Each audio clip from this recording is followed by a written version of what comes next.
Awale o staulanga e winga fatasi ma me kisa teku mapu mai ai le to'o tatou tepa i le ata i le nei tae au i le taunu mai o le sa o le afionga i a patele Bonifasio ulungia kerkolio pa ia fo le tatou mtanga luenga i fonga vaiusu le Eukaristia pa ia ave ia lo uleo e fai maleo o lupe faalele fonga vaiusu sengo ti akono ne u fai ngā luenga tamai taisa mātou te ofo alofa i le nei tae ina ua tātou awai whaatasi ai mai se le tamao le pureanga le mamalu le o staulanga whapea le vasengo le itua ingsa ma le u fai ngā luenga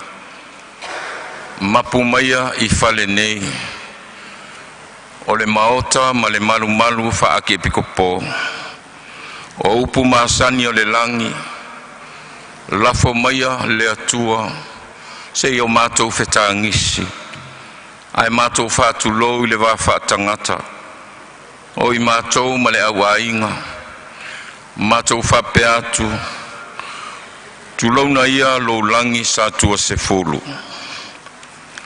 tulaunga ia lou no foa vai le loa le atua tulaunga ia la wafionga le ake pikopo o lou atalii whaosi taulanga o mātou o lau whanau walangia i muri vai o le maota ma le malai o le surfainga a le malai foi o le pureanga a wai a fio ai lana fionga whaaloalongia a kia pikopo a fionga ia Mosese Vito Lio Tui langia foi ia muri vai wai a fio ai le awosi taulanga whapea foi le vasengo ti akono ma le ufai ngā ruenga ai a unga whapai o le langi i le saufa inga tamasa ia fionga i tamaitai sa e le whangaloina le pai o tu mua mapule ua whaatasi mai tātou te tatalo mo le anganga o le fionga le ustaulanga ai mai se foi tātou te tatalo mo i tātou lava so tātou sao ia manuvao e ala i vi inga ma le tatalo o le tātou wala lea i malo tātou te au whaatasi ai malana au no staulanga au tātou tālia lupe o foanga i le taulanga e o sia e lana fionga whaaloalongia le akia pikopo o le mea lea le nupele i nae tātou te talo ma whaalolongo tātou te momori se i whaiso tātou sao i le nei tai au tālia lupe o maunu ma lupe o foanga i le sua foritama ma le alo ma le nganga pa ia loa ngangae i e wha manu atu i le ali o mea umafoi o tutonu i atea i e wha manu atu i lona suafa awane i ngalo se me tasi ina vivi i atu i le ali awa e tele mea e nonofo ai i le maota o lo utama awa na tele iua o tātou tino whatauwa ma le aunga vale i lona tino mamalu awa o ia o le toe tu ma le ola o le whātua mai i a tea e wi lava ina oti ai ola lava ia e whaavavau tātou whamanu i le atua i lona vi inga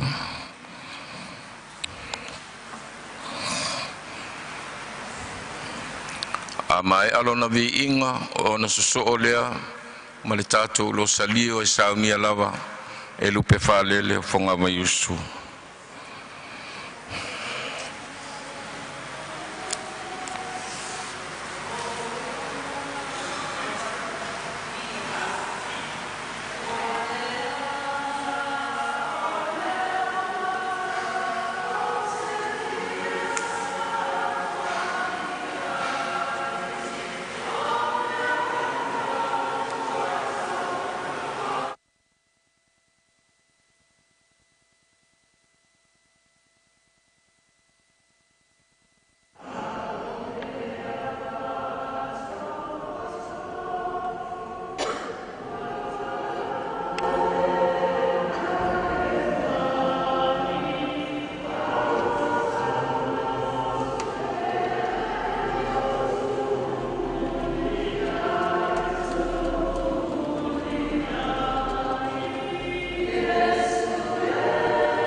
Rosalia.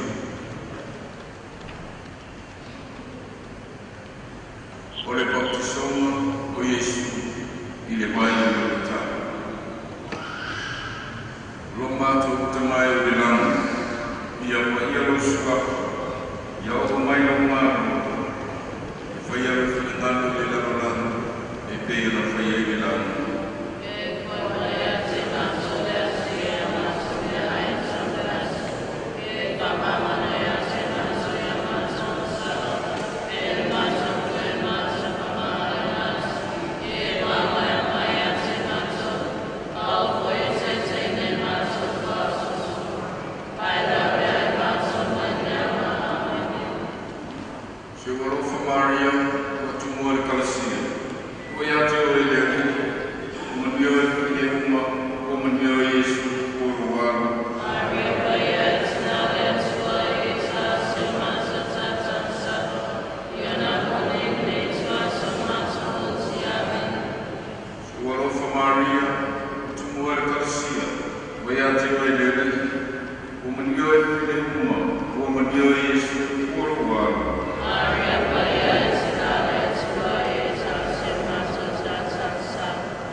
Living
Soy matutifo, fafta ya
aina mua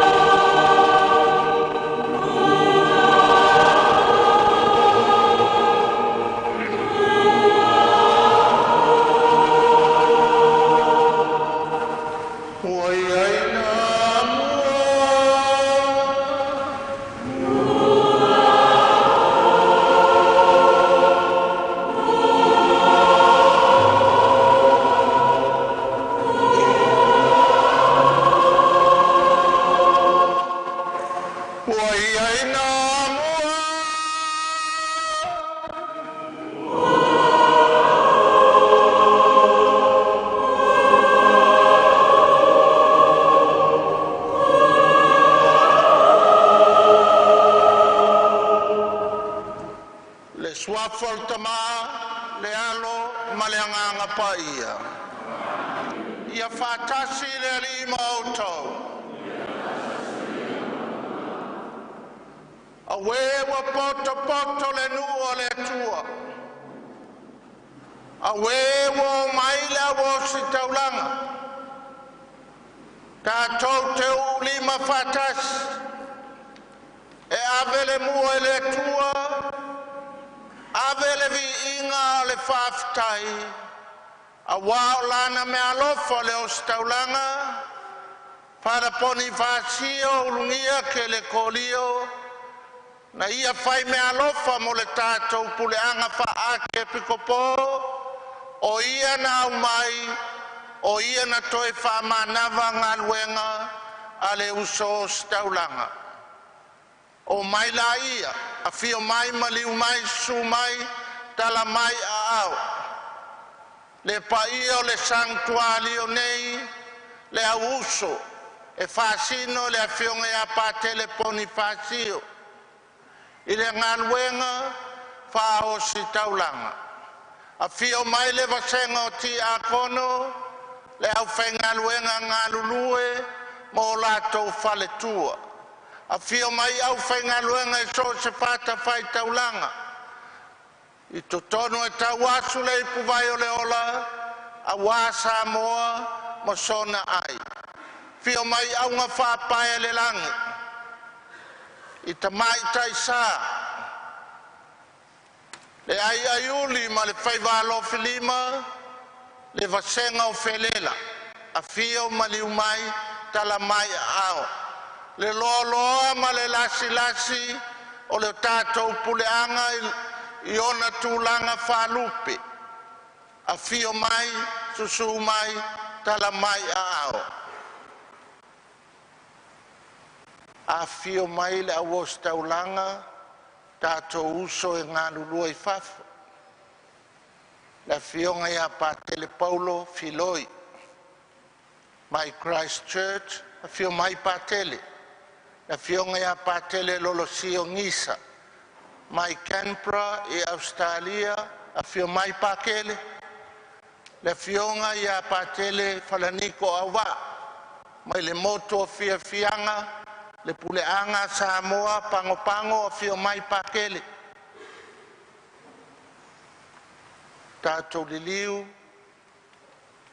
a inga ngalua a inga ngawha e fasino ia Patele Bonifacio wa fea maota malao ele malanga le maliu ma le oti ma lo le lototoa e le whaingo fie le motu sia o maftanga ia ai maise na yo na uso matua whawhine ma lo le talia o le vala au pa ia le tua i se tasi na pele i loto i fale ma le fale fatu ainga tausi o lo tau ainga ia tatou whaia le nei taulanga pa ia tongi le langi tui le whaitoa o le au ainga o le tua wase no fuanga o le setas o le au os taulanga le afionga ia Patele Bonifacio lungia ke le kolio ia a mata lava le tatou sauninga tātou to ele ma whāto ese, whai atu o ani lape o pātele, o ne ani lape o lona ainga, o le ale lape o lona ainga o staulanga, ia, whai atu le tue whamangalo o mai tātou, a vea o e maau, ma suli o nei sākala meta pa ia.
E lape lava tātou te lele tātou te leanga tātou te palapala a le manu malo ke liso le la au o le koluse o le lei ai tātou wa atoa ai tātou wa tātou mama ai lumo le tua ia lofa mai a te tātou le tua e ona le mana uma, whamangalo tātou mai a tātou angasala, ma tai tātou i le ola e whavavau.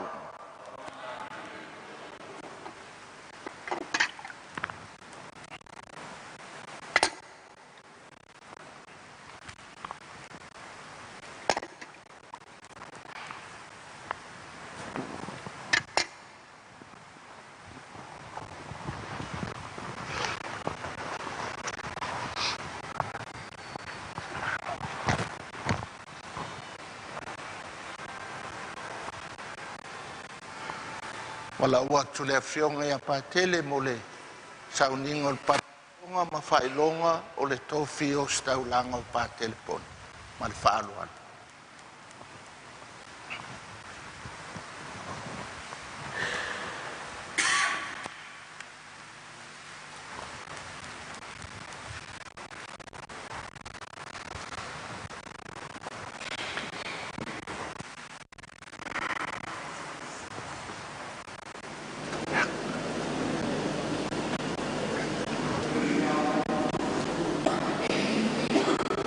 Whapaia ina I tausanga umalawa.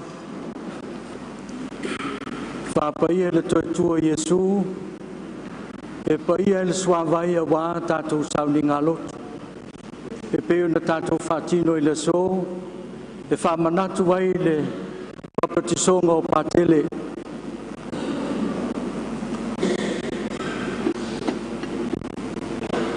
Sausauina le nei sua vai pa ia, to e whamanatu ai fo ia tātou papatisonga. Whamamai le atua tātou wangsala, a vea i tātou mamalu le nganga pa ia, tātou tali ai whamanuianga le atua, e ala i vituti e te pena ai le tātou whainga malanga i le atua. Sua au pa ia fo i le aso lava lea, le vai au sasili, pa ia le nei sua au, whasua au ai o ia, whasua au ai, matapena ai o ia, mo le ngaluenga le atua, whasua au ai o na ao, a wale, tapena ina, o le whapaianga a le atua e ala mai i o na ao. Le whamanatu ai le so pātele i lo whaunga.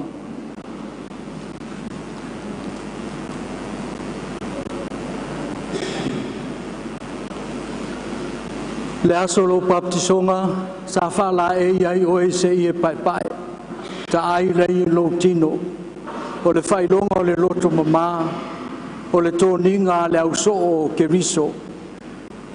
Tātou momoli o ia, e ale le so e la e ai le la e pai pai, o la e o le tau samanga.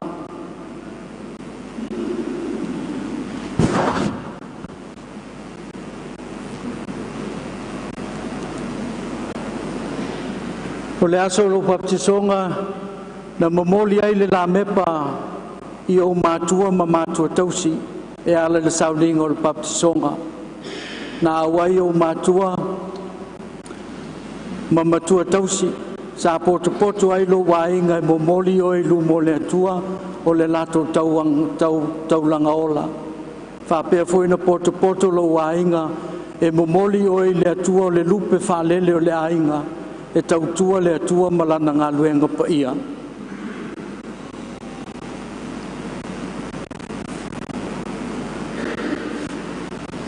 Pātele lo tupu ae, o le upu le ale atua na whawhau ai oe i lo tupu ae na ta iala ia te oe e ala ia o onga le ainga i o mātua. Whapena foi le kalesia e fola i o ruma ia so umalava au tātou malanga i leli.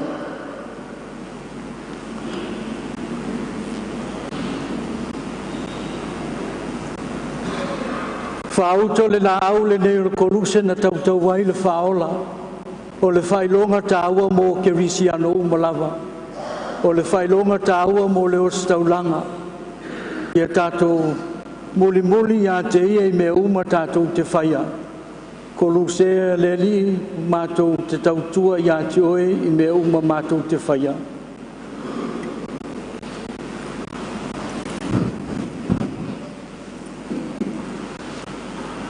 A teleponi fasio mai le aso lo baptisonga na vea i oe mai tutino le kalesia sa tatalo malosi le nuo le tua i lo tupu ai na alu potoni lo roto e te ia parao le tua e ale le tupu le sauna sa le patino le paas o le lebanon le tātou te whaia mo le tua. Mātou te momori nei oe e ala le potonga lo wainga malonu ai maise o le puleanga e le momoringa oe i le tua. Pātele manuia no malanga koe o maua ma. Pātele vito le e toto e le mātou au whau. Ko walu mātou na whau le tausanga tasi iwa. Ia ai. Tu mau e whau au tātou malanga, ai tu e te malanga i leli, molo whalo alu lava. Manuia lau malanga.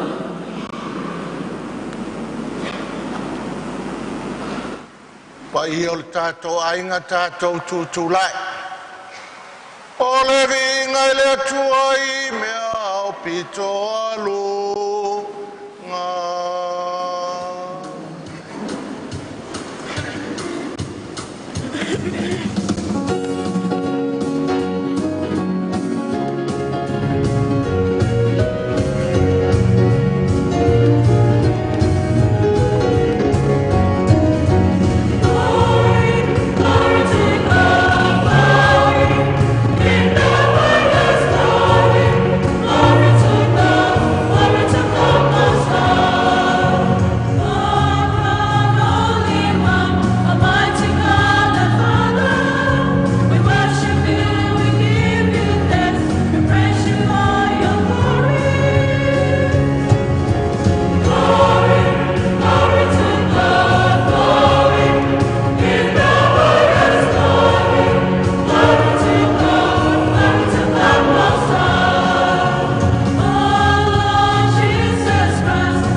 Le atua e ona le malo si malava ne faia poni fasi o lungia lau au na o staulanga o le tai ala o lau ainga o ia e fie tau ia na ngalu e ngalelei na vai malima mo lau tala lelei ia wai o ia le fie whavavau ma vatu lau ai au ainga lelangi o la mātou te talo lea, o no ke li solo mātou ali i.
O le wholafolanga mai le tusi o iopu.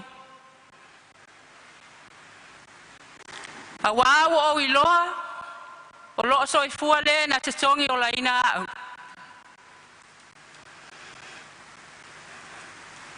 O na tali atua i leo iopu, ua whaapea atu. Fia tusi a lava o au upu. Fia tusi ai i le tusi. Ia tongi ina i le peni ua mea. Ma le pulu ua mea i le papa e whaavavau. A wāua o iloa. O lo soifua le na te tongi o la ina au. O aso amuli foi e tu lai mai ai o ia. I lunga o le ele. E ui lama foi na wha umatia le nei tino. Pe ama vai atu lo upau. Ai o te ilo atu le atua i lo utino. O te ilo atu i a te ia mo au lava. E wa ai atu foi o umata i a te ia. E le o se tasi. Pe ale atua i ai o manao i te tonu i a te au. O le upu a le atua.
te nofa foi I le whaleo le ali Ia so e te le lava O le ali o le mama e le ase mea te mati mai O le ali o le mama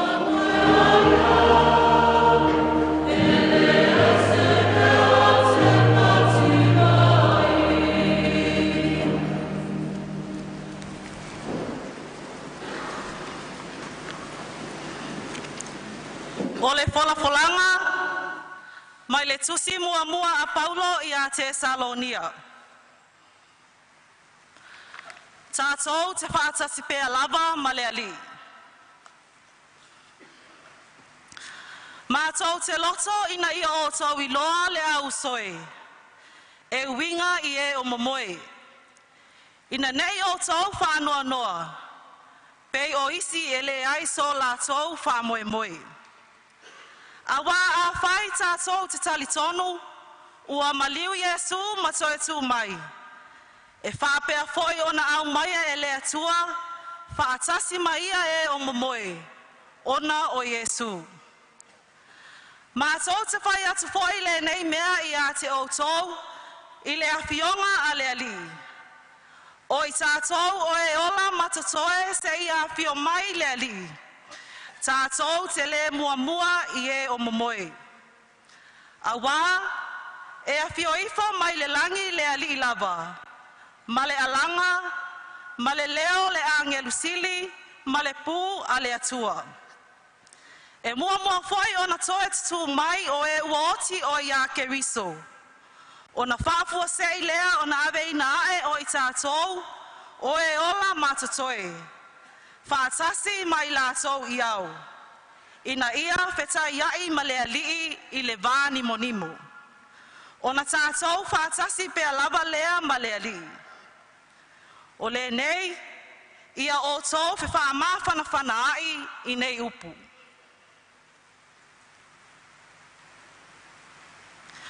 O le upu a le alii.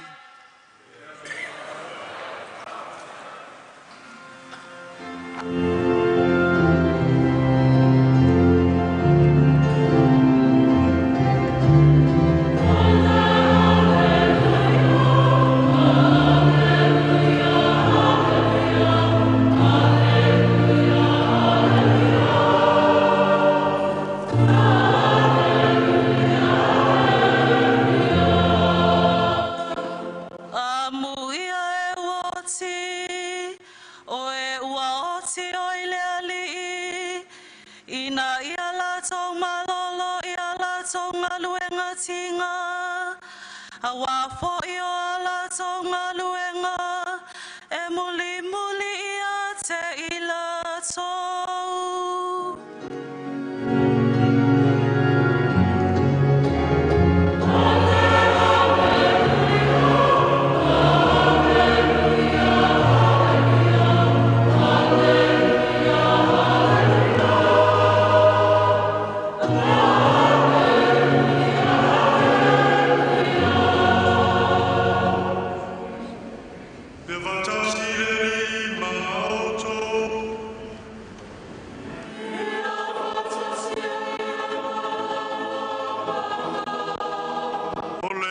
Folanga o le evangelio pa I a Luka.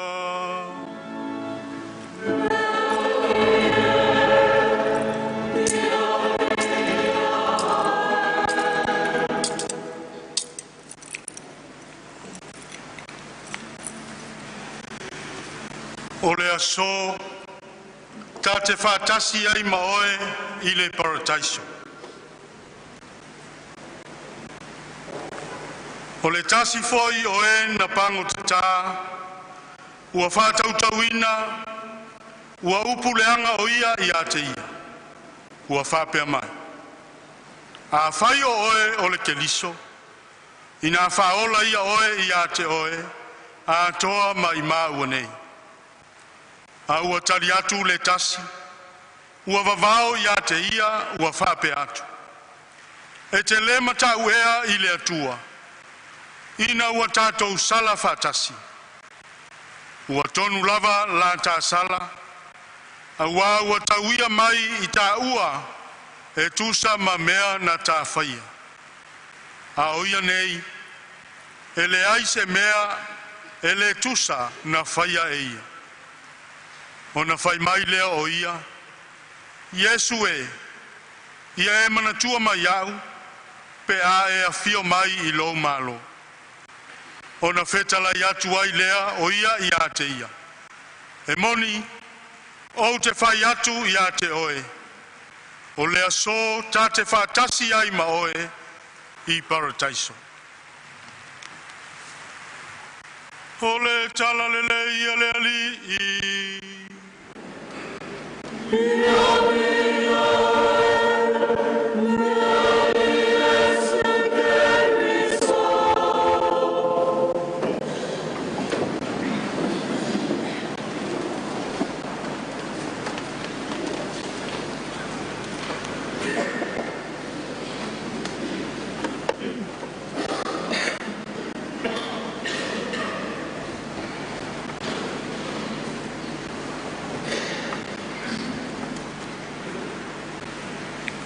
Pakele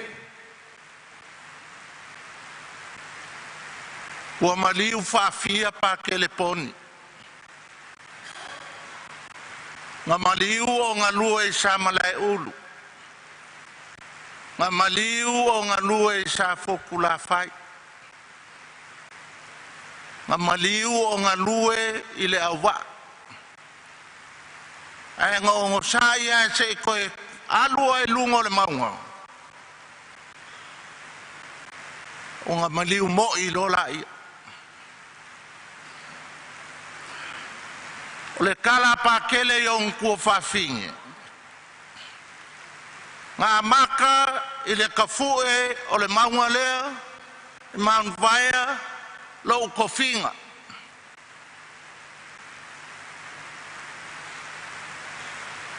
Lea ua o koe foi e whakalofa mai Maria malangala au, le whakusa i lungai i Mount Vaia. Lea ua koe ka ai ei whala ua tini pa o le uto.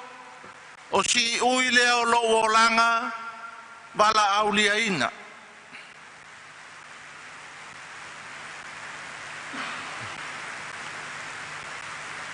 Ma uma lole loku le maoka kakalo le loku. Ma ko wo malo paki ma mele asi ia pakele. Whaka koe opea. Ma ke o. Wo le koe. O ese a wingo pakele. O le aki kilo mai tole. Le mangu le leif. Skapo sale le savaria. Sele anga kailoa i ngā te se seat for pakele. Ale umi leanga e se i lava le fika pakele. Anga koe come to his senses. Kangoloa, walaulia, le peisa lak anga ia maungu whawhinge longa ainga fia kaukala ai. E kolu mea nga saungo ai pakele. Au ke le avakua le mea mulimuli anga e. Au le mea muamua. Nga whaafikai pakele. I on kua whaafinge mo ngā uso. Makamaiki. Wai loa e pakele, this is my time. Au ke le ialu. Ave le whaafikai o kua whaafinge ma whaamalo si au. They can do it. Ka pe luma ma fau le ainga, kou ke mawhaia. Ngai a ke o kou, lo kou whaiva alo whilima ka lengi ese ese. Whafkaipa ke le lako kausinga mo ngai ia. Lua, de maua le kusi, ngai piko.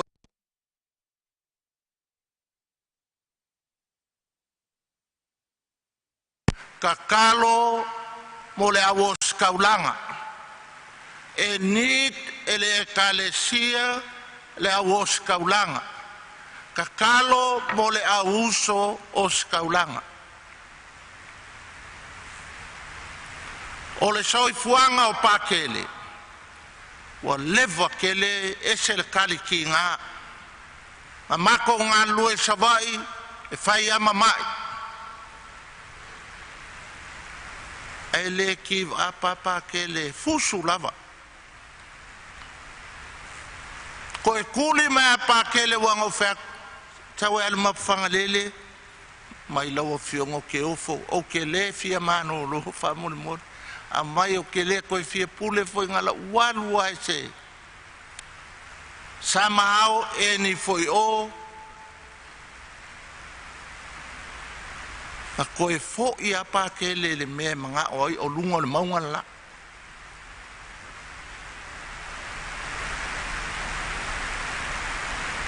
E loe le la le me ngoko ai. E si la fie le kangaska soifua. E me i uai o ngaso. Whamai le whai kaunga mō mua le tu se iopu, po apo po nganga kou frua iopu, e kasi al wha mo iopu, e lave a i au, e lo ua kua. E le kau wha makala iopu. E iai foi kei me o ai ka kou wola lau soifua mau le awala le ngā rua iop e pei o pakele po le ale ki ngā o maikanga ma le ngase whale tino e le I give up ngai loa e pakele o le soifua lo ua kua. O le soifua le kua e lawe a I a kia. Ngoki sa male ulu nga maliu sa fokula whai, nga koe maliu I le awa. Ai manga o e kuli le mea langa ia karikongunga nga amaka ilong kofinga. O le kafue, o le Mount Fire. Ai lenga o lo ilunga le maunga, kumkumunga, kakala lo of kau. E poko pa ke le ola, e poko foi pa ke le e maliu moki. E lo ulava karikongunga, o laua fōngō le kua ia pa ke le, sau alava ngā, wa leva ngā lua ka alo, ma le ngase whale tino. Mo alu help yang mesi samle ulu ma. Ala e meke mai ai. Mai ke lo a ori paket. E ki nganga o mai le ai o le ipo le al makongu. Ala o flavor anga. Ala o flavor anga. Wa yusu o ko ai nga me mal mamai. O yenka ka wa yusu I. O yo le o fai pese wa yusu le. El maria I or kala le kam. E ki nga mai le po a pe o vai su le.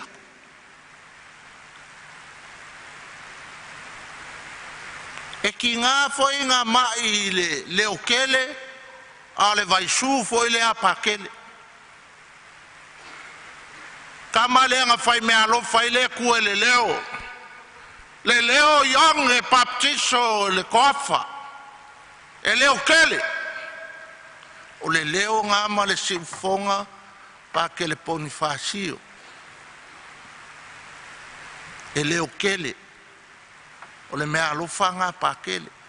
A le ponga leo kele. E le fo ise ika e makua le anga ape o pa kele. E o whakasi leo kele ma le ika e leo kele fo le ika. O lau kari ko ngunga laua mapu ilangi le fo lau ngā pa kele. I say, I'm not saying Pakele is an angel. He's no angel. Ai ngā kāla vai luma I longa kofinga. Ngā kalikongo pe o iopu e lave ai au e lo ua kua fa mai le fai kaunga longa luangei e kākou ke maua le whaolakanga i le kākou mio mio whaakasi alofa le kasi le akasi fe wha ma whana whanai le fai kaunga longa lua te Salonia kākou ke maua me le leia le akua pe a kākou i a whaakasi whakuloula le paia o le kākou a inga le manmanu se u whaasanga i fo iuso o pākele le awos kaulanga ese le maangaia o le ngei kai ao le lolofi le afi o mai o uso o skaulanga e fausia le ngei kaulanga paia a wasi o lako uso lea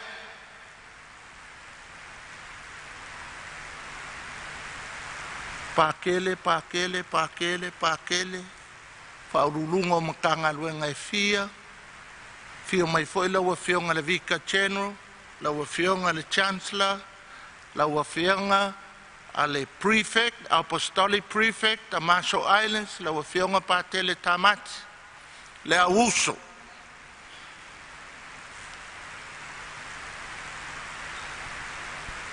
O le musu a Pakele inga ua koe kei mai. Maybe after 7 days lenga alu ese i Pakele. Wa i ese al kalangoa Pakele. But when he came back, sa uloa whako whailanga. O le patu o le malimaua ko whawhinga o Pakele mo ngā uso. Wa i lui ala kou e kakalo mo le awos kaulanga. Kakalo mo uso au skaulanga. O le malosi le o le puleanga. E sa o le leipa ke le poni le pa i o le auso. O kākou. O le afi. O le pouku. A kakowoi nganga faa. Mengi o. Whainga mea le kai. E kuu i ko kongo le o ngā kongo le whaukasi le afi. O le ale winga o le au malolosi, o le paukule o kākou o le o skaulanga, o le afi, o le sa, o le puleanga, wha Samoa, ake e pikopoa pia. Le ki oa wha mai Pakele o ngā inga, ka kalo i aso uma, mo le au skaulanga, o le malosi, o le puleanga. Le uso ma ngai le whako Pakele i a kākou. O mai la ia. O lai apuki kākou el puleanga le lako kakalo. Le ai aiuli le whaukua Pakele ai le ialu. Ngai o kua whawhinge, ngai o kei. Aso uma kakalo ma le o skaulanga. O le malos. O le puleanga. O kākou e whaalupe o vai malima. A o kākou e ka avale i pa ua kala lei al kākou puleanga. A kākou le lei e seki fo el puleanga. A le a koa le kākou au au nganga e le malosi foi le kākou puleanga. Fa mai Pakele poni ngai o ngā ainga ka kalo i aso uma e le au ngoa mo le au o skaulanga. O la kou e malosi e kākou puleanga. Ia, le au o skaulanga amu ia kākou e kolu a meanga o longa a inga le whaafakai. O kākou, ia kākou loko koa e whaur kākou puleanga. Pea Pakele pole ale mai. E koa le loko. E le a koa foi Pakele kele o ngā vaivainga ai ngā kāla vai luma e whaile mea ma whai. Pape ngā foi kākou. E le ai ama senso kākou e salau pasenge. Ai o mailo kākou vai e ku waku whamaile whai kaunga longa lua. A kākou i a whakasi. A lofa lesi fe wha ma whanai. E mā losi de kākou ngai o kākou sikalami. vai foi la ia le au ko sfurulua a ka ko fai kau evangelia e popoko mau ka ko lo ko sfurulua pe kelo yange ya kopo male au so alawa ka u kamanga o le fa vai o le ekalesia ai sea a fai le loko po le ale le a kokoanga pu e lo Yesu e fika le vai asasili so sola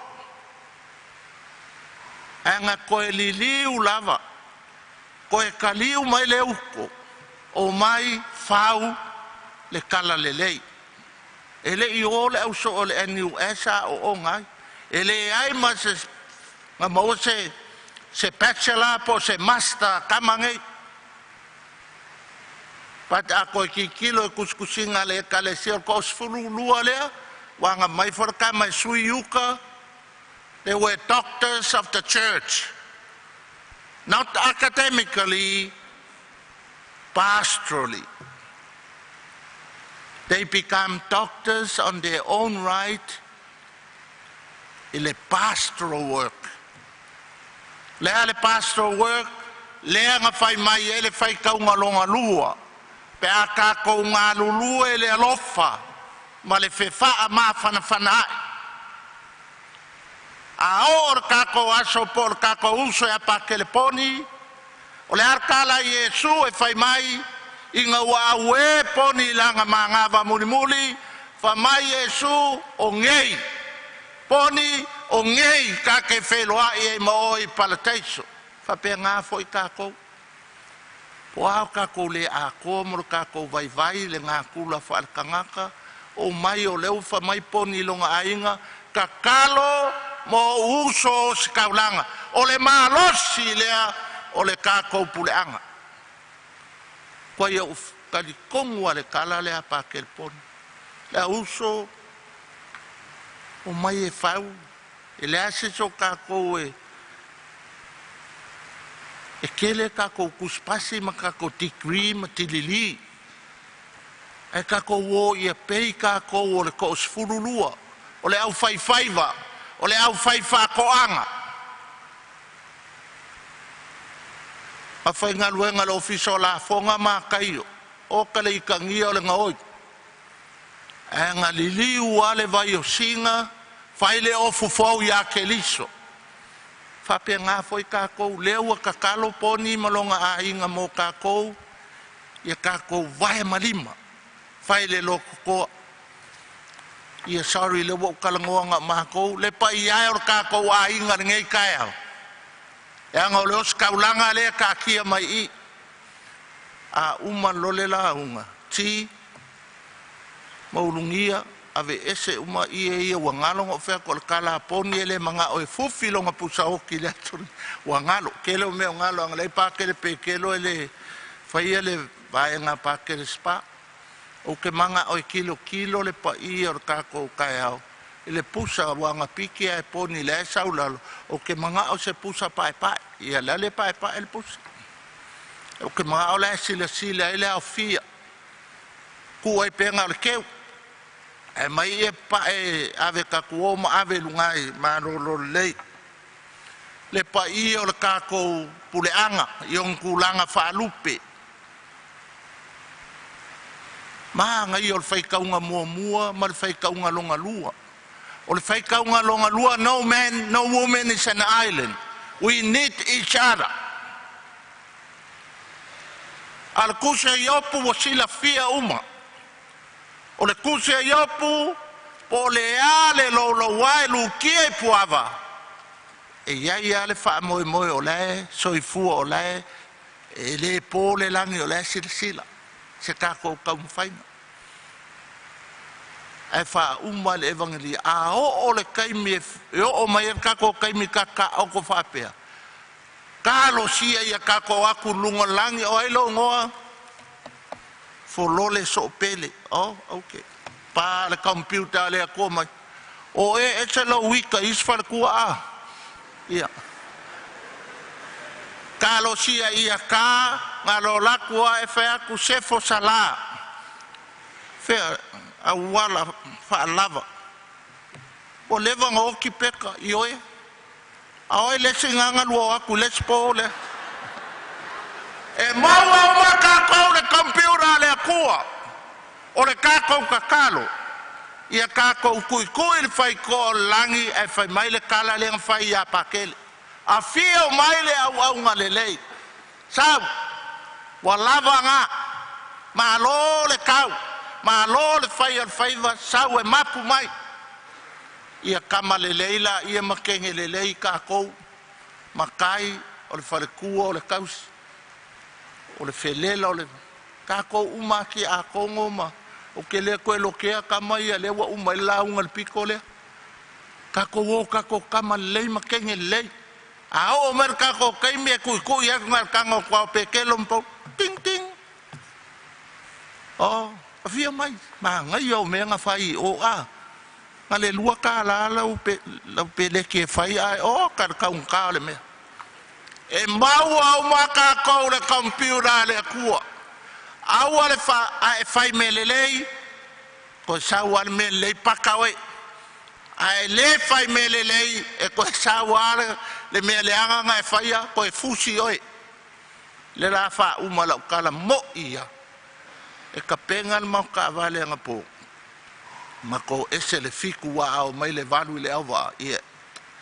A heavy le traffic le sau oe le awa al makua le anga. Ka ko le fiku ele le ia pe kal val ai sa o an kal anga po ka ko la le ia ulu le mai o le suru kanga nga pa ke le taki nga mai le sai ka e ko eva ia o ka e le loku ki nga lo ko mo a mai anga le wakimu nga po ka le afol vat mai la wale nguki eva ai la wafuru ngukinga o ka se pala surukanga nge kama taki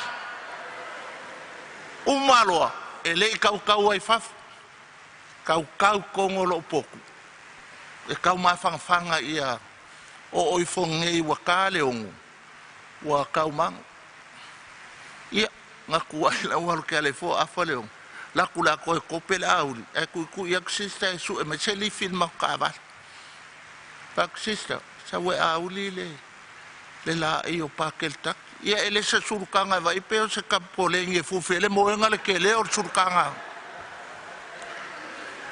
Pak sister fail ka mele le. Mo le uso ya pakel le ulmaku o pakel o makongu. Vai la nga kupu al menga. Makau ele ku o nguking o le surukanga pakele. Mako mai lo su e so se meingo se kofi. Se ere mengo ka koing kelo o ke la ko kongi ma ko me ai fa wo ko kongi le si kama molong ko lu sai ala ye sister ka faingo le la e o taki le ko sa wal me le ko e au fa pe nga o ma o le ale me le ke fai lo uso e ko sa wa se si awala taki ko mai lo surkanga ke lo ka Sua faltama malealo maleanga paia. Tato tutulai mo tato talosanga fala waitele.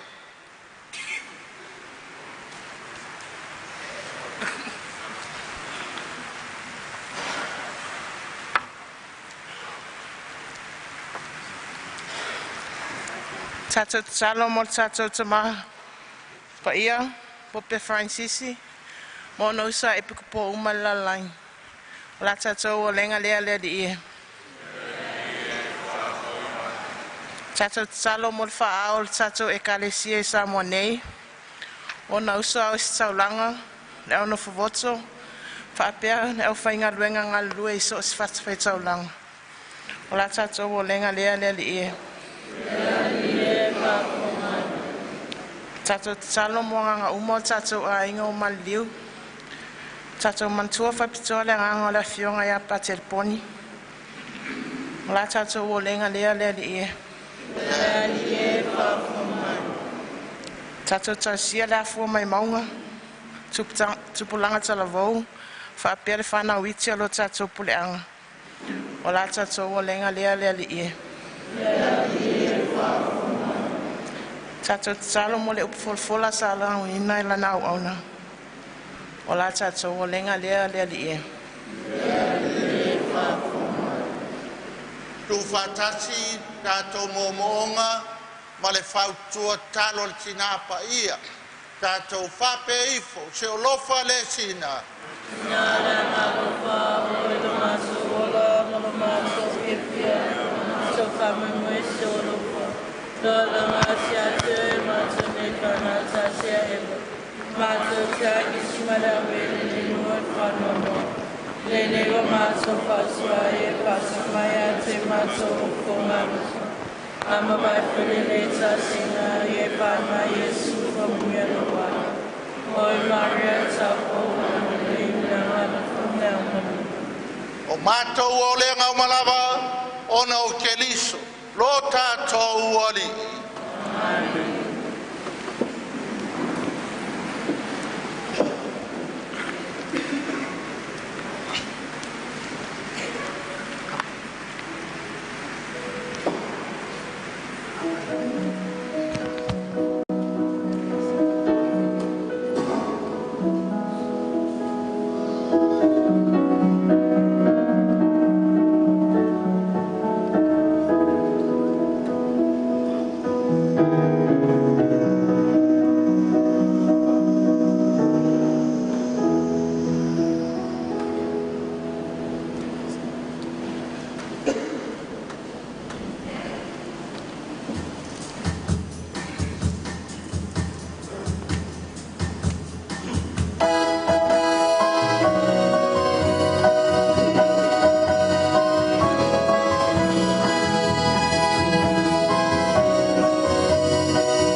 talo ne ia tali leia la tātou taulanga, e le atua le tamae o na le mana uma.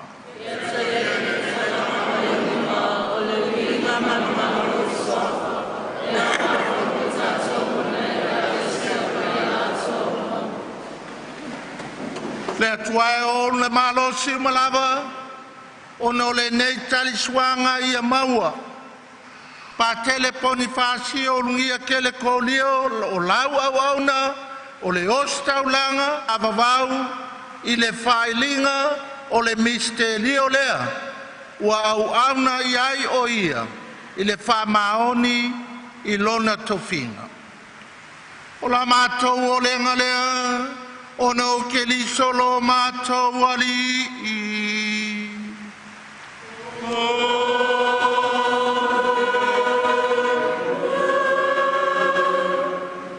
Ia fatasi le ali i moto.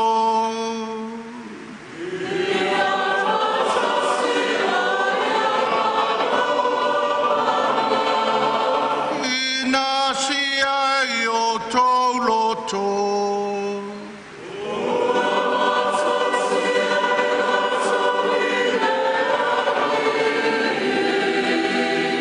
Ia tatou whaftai le lilo tatou atua.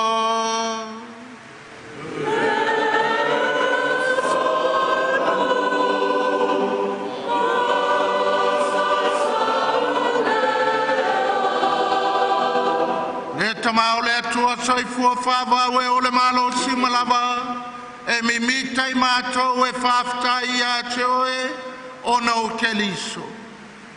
O le oti o le tau i tonu lea mo a mātou angsala. Peitai, a oi ne mātou oti o lou anga le lei e toi whafoi ai mātou i le ola, i le maftanga makeliso. E ona le manu malo ua vea mo mātou whaolatanga. Mafuanga i mātou whata si mangelo marka ngelo, au pai au mai le langi, au lātou suina la lātou pese whai tu mau, o lovi inga.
Le alia o matua paia lava oe o le punanga o paia uma. A wina mai lo wanganga e wha paia nei mea lofa. A vea i lātou mo i mātou o le tino ma le toto o lo mātou wali o Jesu Keliso. Au leitu i nātou ia le oti na ia tali e lo na lava mali e na tango ia le areto ma vatu ia to e le whaftai. Tofi e ia la reto ma vatu lo na usoo ma le whape atu. I nāwhtanga fia ia yo tau ma lava ma ai o lo utino le nei e fo ina atu mo outou.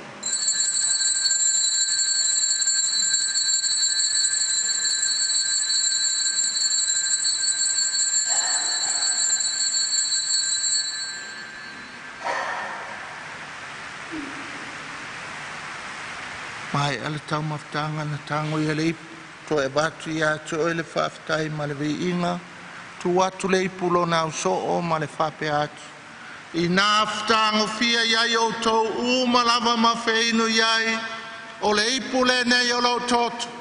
Toto le whenga inga whau ma le whāwawau, o le a whāmaringina mo o tau ma tangata uma, mo le whāmangalo ina o angsala. I o tau whaia le nei sauninga, ma whāmana i atea.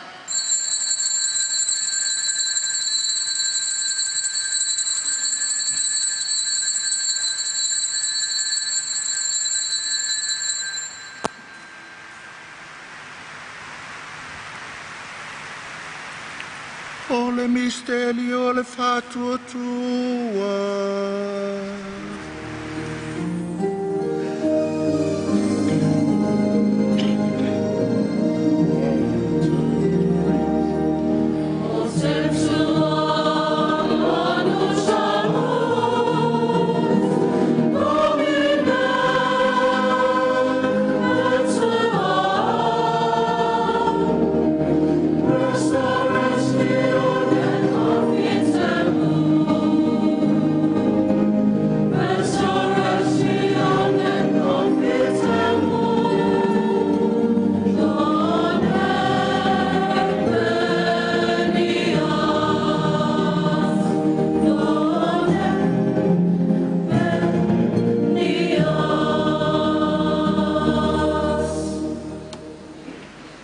Whamutungoron maliumalon toi tu mātou te mori a te oile te mai, le nei are to le ola, le nei ipo le whaolatanga.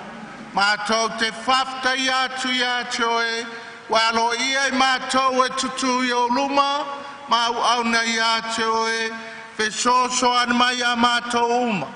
O e wa mautu whaanga le tino ma le toto ke liso, ina ia whātastasia i mātou, i le mafutanga e tasi a le anganga pa ia.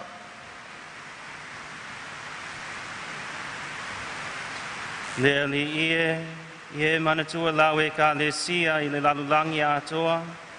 Ina ia mātou ola i le alofa whātasi ma whrani sisi lo mātou te mapa ia.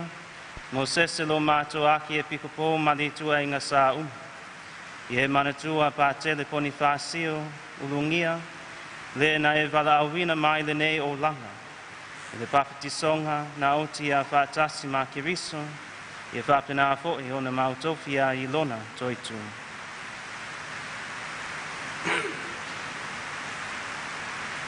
E mana tua mātou uso ma tō whawhine. O fōi atu le lātou malolonga ma le wha moe le tue tuai. E talia i lātou uma i le malamalama o kiriso. Ie alofa mai a te mātou malawa, e ia mātou ao ngā mātou te awai whaatasi le ola e whaavavau, ma Maria le tina tau po o le atua, Iosefo pa ia le awapu stolo ma le au pa ia uma, o e na whaatinoina lo fina ngalo i tupulanga uma.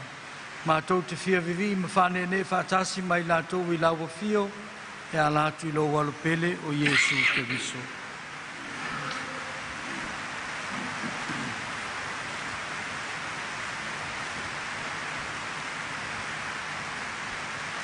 Le tamama mana e ono ia whātasi mai ana ia te ia, i le maftanga ma le anganga pa ia, o le vinga ma le manu atoa i lawa fio, i le whaavavau lava.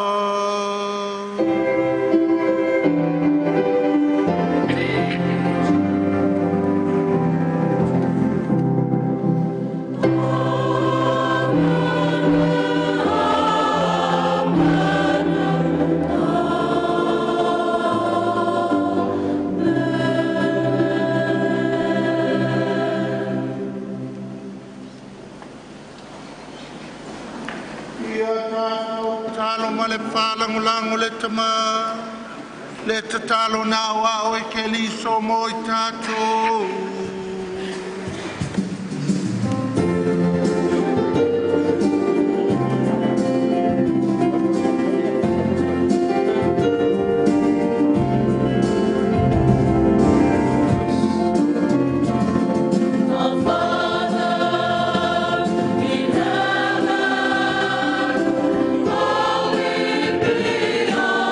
Yeah.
Lave ai mātou le ali e mai le anga uma. Au mai a mātou le file mui o mātou aso. I lo walofa muti muti vale. Pasau mātou mai le anga sala. Pui pui a mātou mai atu ngarunga uma. Au mātou whātau tali atu ma le whā moe moe fia fia. Mo le fia mai o le mātou whaola. O Yesu Keliso.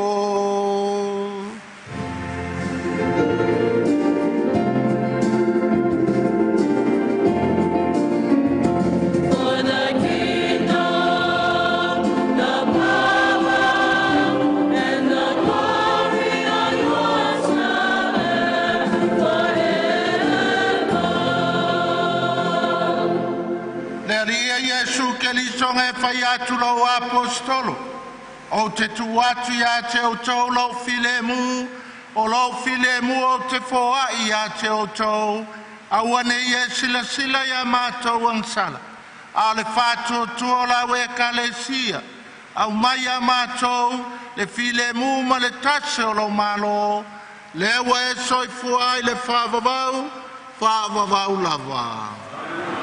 Ia ia te o tautu mau le alofa o Keliso. Ia pasasio ia malo mama. O tātou whaino nei le whailonga o le filemu.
Pauta ia Yesu Keliso. Pauta ile na te veseanga sala le lalolanga. Amu ia o e mau ua walau lia le tali suanga le tamai mamoe.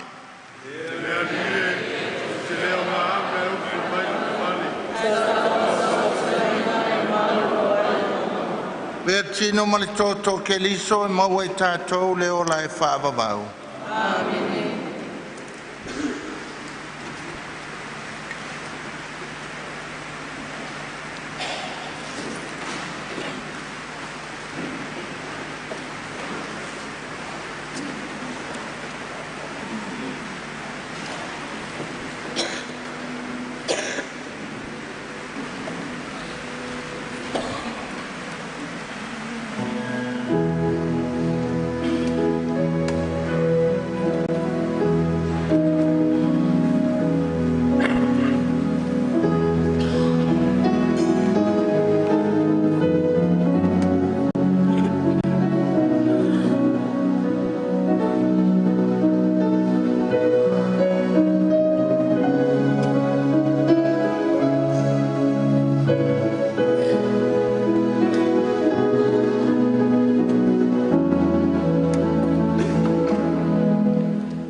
E mangaku o lea ua mai au ngā whaalele le rupe mua o le wholaunga o le wasa o le ainga o le kua.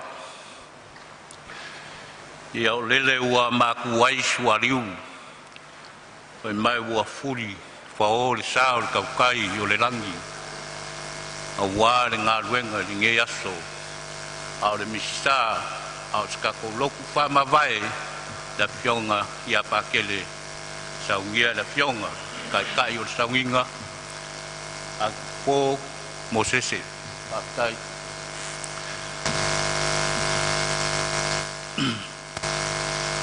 o le whekarainga la le moku salaia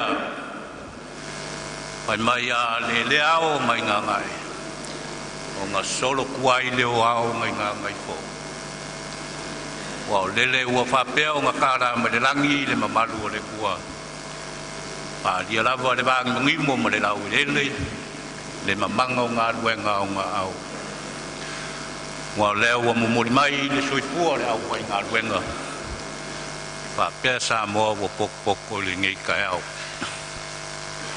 ya no ia ngau fa kulo ya pio le karistia pa ia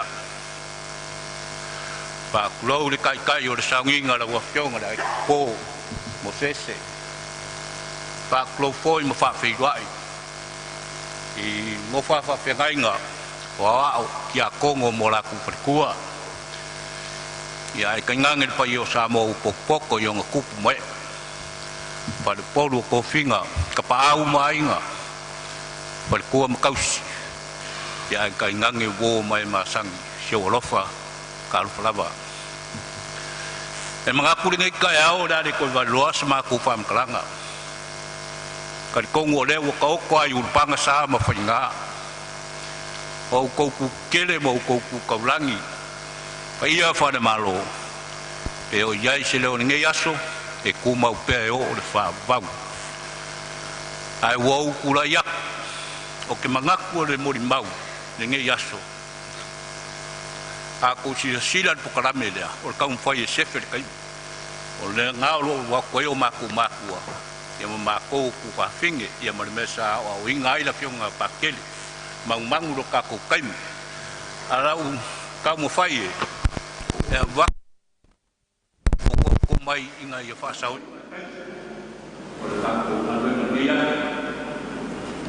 la wa ko fer leo wa o ke makua la nga ro ka ko klame o fa finge wa eso ai la wa ko fer la ma ngai no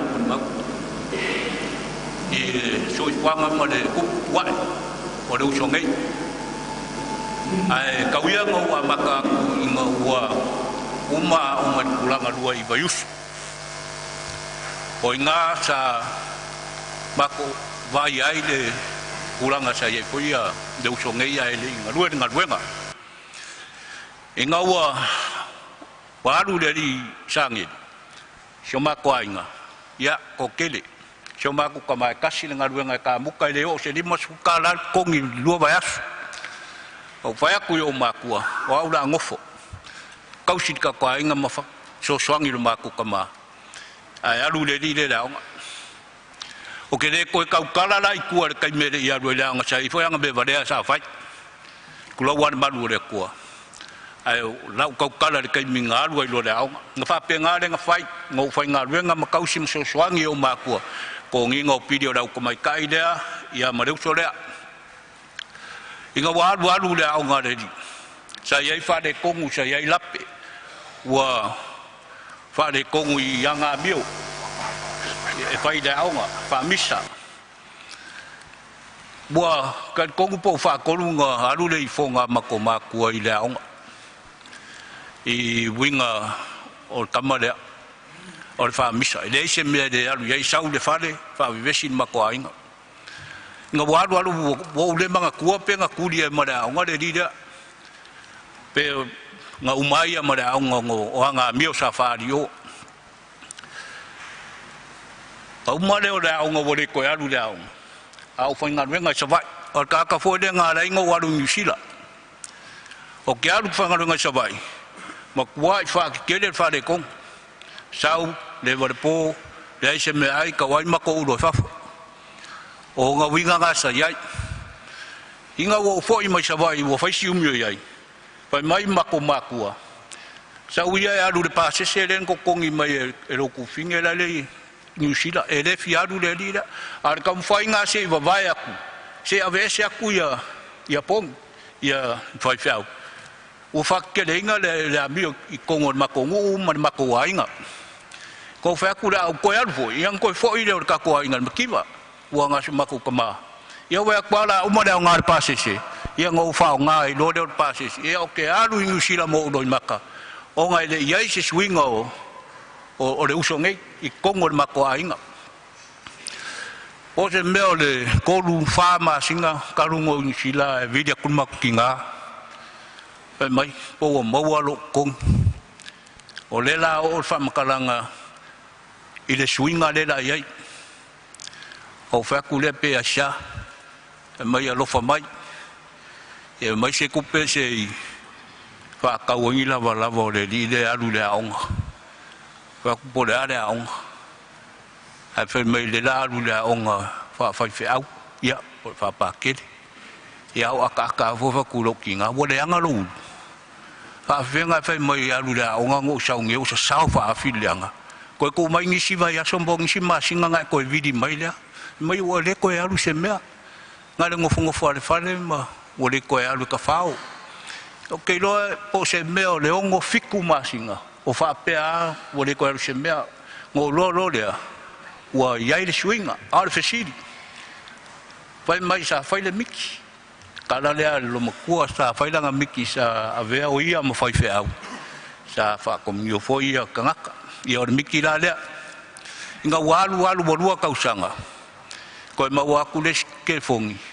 O le as o le kol kausa la sa ungia ia le usonge I loma makova ai le o makova ai le o kulanga le lei fa ku fo ia va malu le ku o a fa yo le meleng fa ku fo mai fa malu koko fa o le option nga mun e le uskai e le fa longo o mako fo I le o va vai mai o fa ke le nga le mai o le fa fa ngo ko sa fo le nga le ngo so ngo sa wai pe la lo sa nga la le sa wa o fa mai wa fa malong ko sa yai swinga o le siaso o fa le kong inga walu malu wa kinga inga le vai yaso mo lo ke le maua mai sa maua lo wa ngo ke kala ngo mai ai a o ia la longa ingi upu e fa mai o fa malo si ai mo fa kai ai yang ngaluenga umai kongo le mako ai nga mai so ngaluenga sa ngalue ai me le uma sa ai sa unia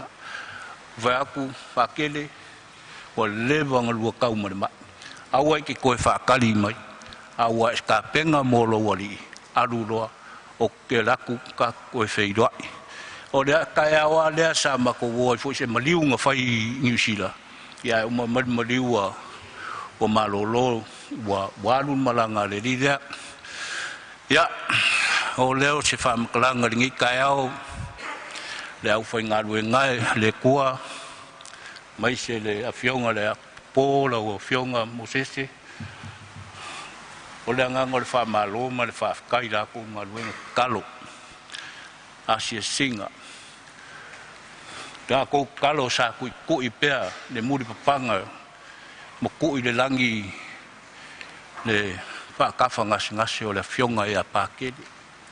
Aso uma, aso kai kasi lo ko wasiasi le ao ma le po karsiai i le mai o le usongei a pole au au ngale ngai ku le kupaia dai le lava sa ma kukala e sula ngai lo ko wanga le lei ma lo ko wanga lo foi au wala so se mea se sa ko wanga le lei ai au mafkia mfa ka ko dia pa ke le longa fa ka fanga ngas fa kai mo kar sanga me umarava ia le ngasa ungole kai o saunginga o kamole o kele ia sole ia ni paiai o ekalesia sa fapeanga mafuka mala fionga ia pa kele o angi se mangia leu o le fai fiau e malo si foi longa leu ko e vave foi longa ika pa mole fa mangalo le fai fiau pa mangalo lo makouso ma le kuangangi o waku ia le malo le kua e mangalo mai me uma ia o se upu lea e kaunga fai kawangi ai se mori mau o ngei kua le ainga pe ia nga fai aku se whamkalanga mangu lo kaku kai me fui ko kongoa o le fionga wo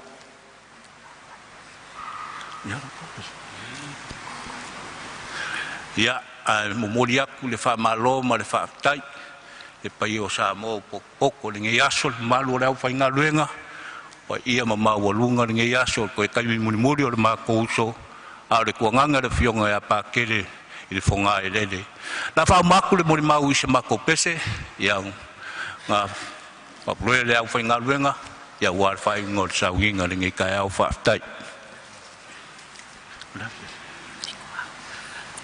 o taimi o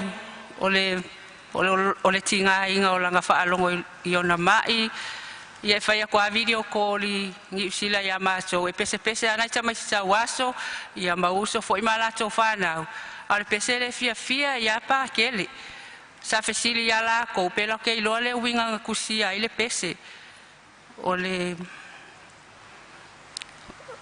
whai mai o lalo lava o le talie le ima ua le ima ila u ai pe fa pe o i e sali li wai le tuspa ia ile ngangana sa moa pe ia au le atu ia pe fai on tato pe pese umai ai mai o la le sali e italone o le fala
e kofi mai ia tamate Pope Francis e alu e vea ma Apostolic Prefect de Marshall Islands ia mangkui foi pakele tamate a walela ku ua foi ka kou ia e foi se kaunga whailoa ke a pakele poni pakele la whaele ke vanga le ua vea ma Vika Channel ale kako Archdiocese pakele palta sala leota o le Chancellor nga le ua a makale officer as we begin last week.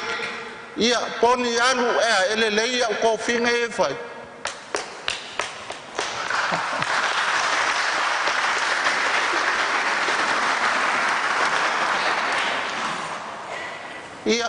Ia o le kala le a makou le uso ia oe pakele o le tu malo la ua fionga o la ngia ele ma fanua I fonga vaius e la alfanga e a fio ai tamali il fale fio tamali a fio ai se iuli o le alo mali atoa talainga ulungia ma le ainga sa ulungia ma upu ia faleata ma le ipo e fai tete le tatou a ai ia upu ia poni le fai aku ia oe le la e ana a mako wo a fio mai kako wo e momoni o aku le avango ia pakele marko e saunginga o le a fio ngai a patele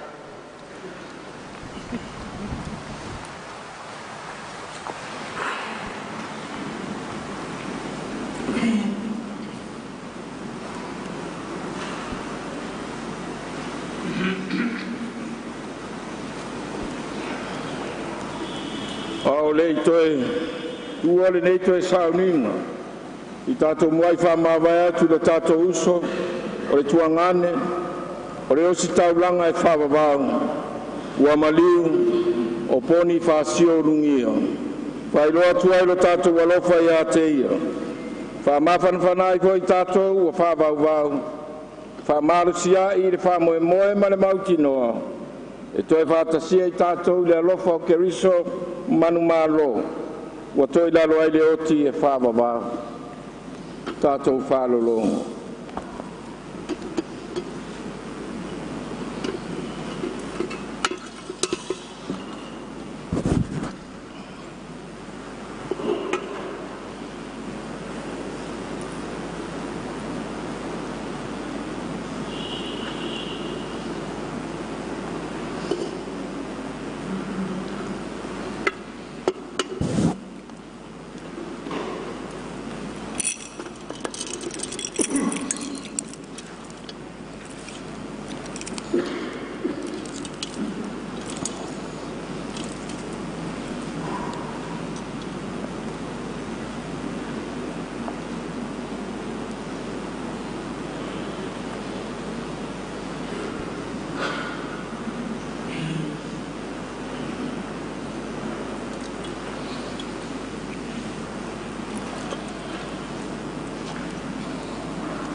o le tali le ali ie manatua ua pei o lefulefu ma le lefulefu I mātou e pei o le mutia o mātou aso e pei o le funga o le vao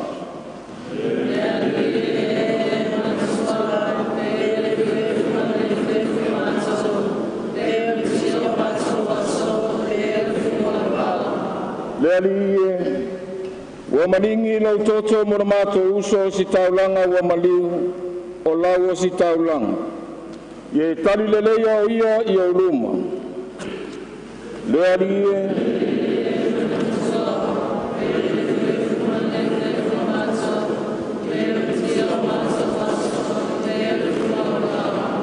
E alofa fua mai, ma alofa muti vale mai lea lii. E tele ngese lona tosa, e tele lava lona alofa. Lea rie.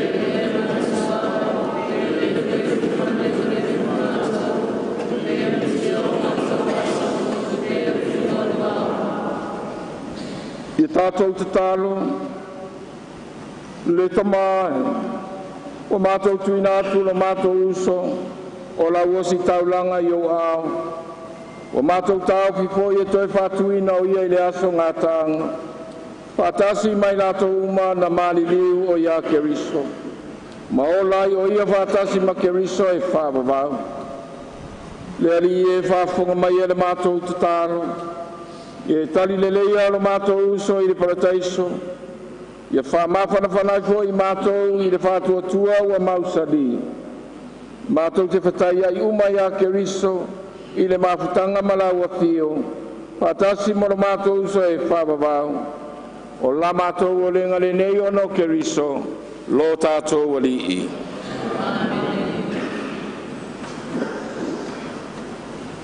Ia whatasi le li mo auto. Ia whamanuia mai le tua e ona le mana uma, le tama, le alo, le anganga pa ia. Manuia o tōru manuia, ma le file mo Keriso.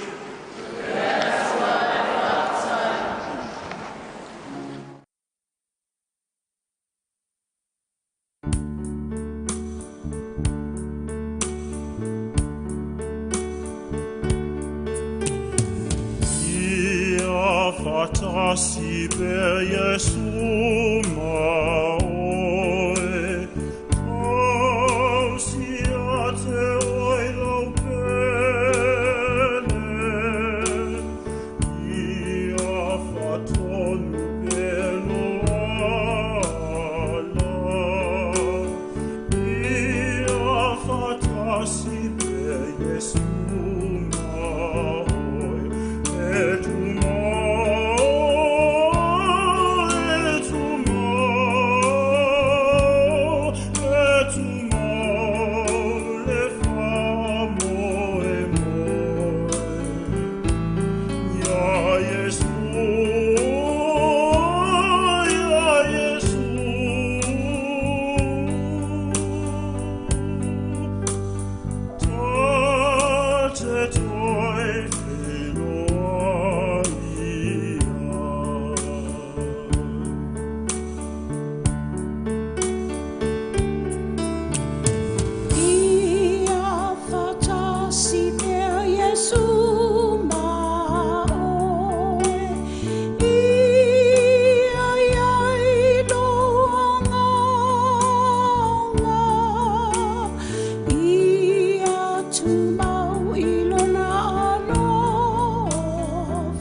know your life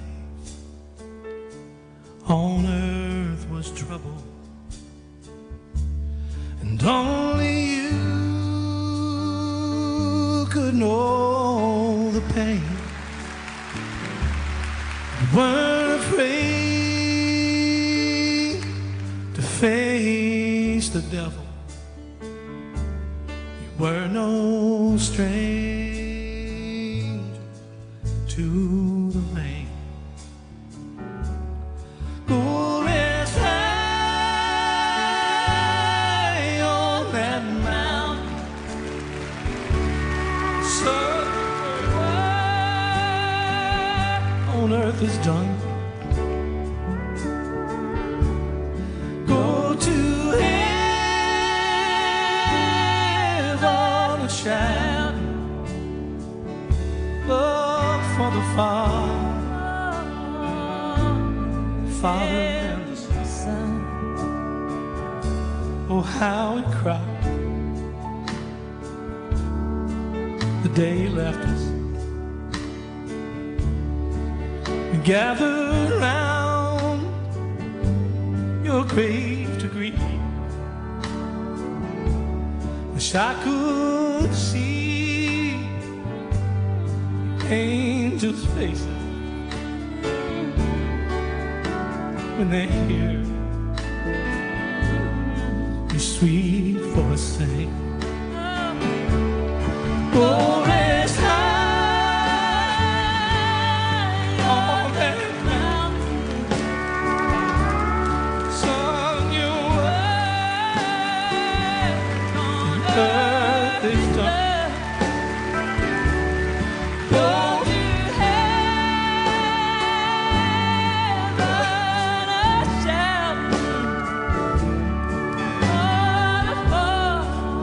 Father and the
whātutua I lawa ki.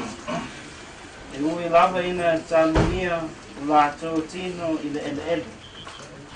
A ulo lātou whaamoe lātou te muli a te oe le toi tuae.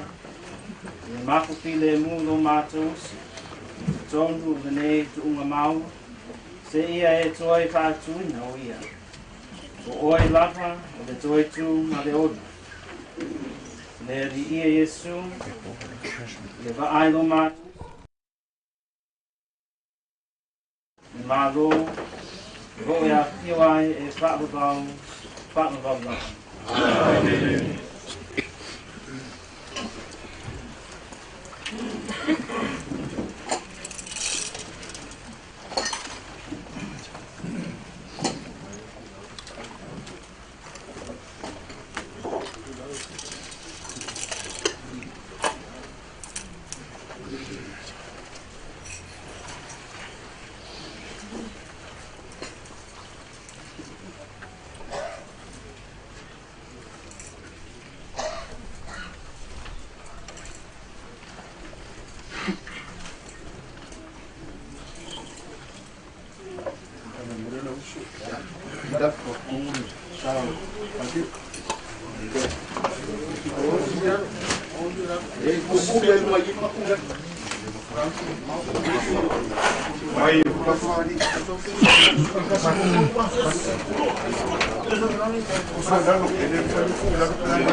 Wala awina le tua lo tātou uso, Bonifacio Lungia, na nei o langa.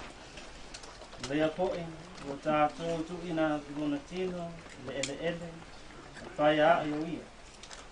Nā mua I toi tu Kristo, o tātou I loa, e toi whātu ina e ia, o tātou tino au ngā vata. O tā maluina whātasi mai ia. Loa tātou tu ina atu, lo tātou uso I le rii, a te tale le lea o ia. Toi whātu ina Donatino, le aso ngata ana. Le tātou talusia lo tātou uso I lumo lo tātou rii o Yesu Kiriso, le na whetalai mai, wa unei o le toi tu ma le o. Le whātu tua mai a te au, ui lava ina oti. Ai ola lava ia. O tangata ola uma, o e whātua tua mai a te au, le oti lava, e o ui le whaakavau. Le ali ie, le e tangi le oti o lau o la sahi, le e whaamawhanawhana mai a te I mātou, o whaanoa noa. La mātou lenga lea, le ali ie, mai le whātua tua lava. Le ali e whaafu mai, Le ali ie, na e whaatuina tangata ua oti. E koai ina le ola whaakavau lo mātou usu. La mātou lenga lea le ali ie, ma le whaatua tua lava.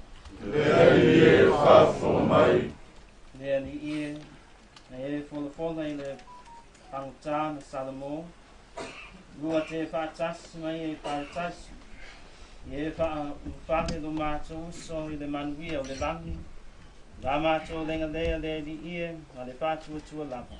le ali e whaafu mai, Sa whaata le ina lo mātou uso I le vai o le whakitisonga. Whaawina I le suau o le o le tanga. Ie whaoki a te ia I le mafutanga, le aupa ia. La mātou lenga lea le ali ie, ma le whātua tua lava. le ali e whaafu mai, Le ali ie, sa e whawhanga ina lo mātou uso I lo tino ma lo toto, I e tali o ia, I le lau ai o lo mālo I le langa. La mātou lenga lea le ni ie ma le whātua tua lapa. Le ie whawhongai. Le ni ie whama. Ma te tala loto ma ia te I mātou e whaanoa noa. Le maliu lo mātou usa. Ia vea le whātua tua. O mātou whaamaka na whananga. Au le whaamoe moe. Le ola whaamavau lea. La mātou lenga lea le li ie ma le whātua tua langa. Le ie whawhongai. Ia tātou te tāna whātasi uma. E tāpe ona au mai le li ia te tātou. Lo mātou te mai rangi, ia waiero swafa, ia mairo maro, ia whaero whingaro na rangi e pen whaelani. E whai mai a te mātou e asu nei, a mātou e ai e tamu e asu. E whamana mai a te mātou e mātou o sala. E mātou foi o mātou whamama i nātu. E wanga mai a te mātou. Au foi e te teina i mātou whaso songa. Ai mātou mai neama. Ia tātou te tātou. Le atuai, le whāpea lava pea oe. Le iu o tau sanga. Le mawai loa lopa muti vadi. Se I mātou sanga mana tua, e puu le o langa. Le aso fo e oti ai, o nā o lau a pia e sila pia. Ia tai ina I mātou, loa nganga pa ia, I alo le ami o tonu, ma le ami o atua I aso uma, o mātou o langa. Le mātou au ona I lau a pia o I te tonu, le mafutango o lau e ka le sia, le whātua tua mau sali. A le wha moe e mau tinoa. A le alofa I tanata uma. Mātou te ulu atu ai le fia I le mālo. E ale ia piriso I lo mātou li. Amen. Kone whāsio. O oe o le FF. Te toi fo I atu I le FF. Le li ia. Le fo I atu ia te ia le makusanga. Whaava.